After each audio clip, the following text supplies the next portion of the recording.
నిన్న చంద్రబాబు నాయుడు గారి సమావేశం జరిగింది.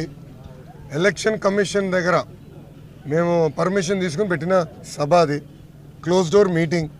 ఎలక్షన్ కమిషన్ ఉన్నత అధికారులు వచ్చి విజువల్స్ కూడా తీసుకుని వెళ్ళారు.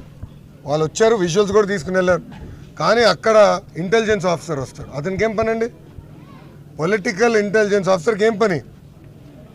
అందుకే సిఐఎస్ఎల్ చీఫ్ కూడా పోవాలి, ఇంటెలిజెన్స్ చీఫ్ కూడా బర్తరఫ్ చేయాలి.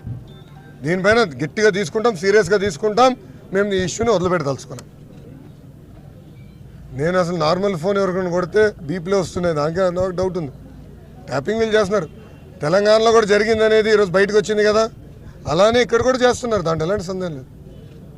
కానీ ట్యాప్ చేసినా మేము చేసే తప్పులేం లేవు కదా, ఏముంటుంది దానికి?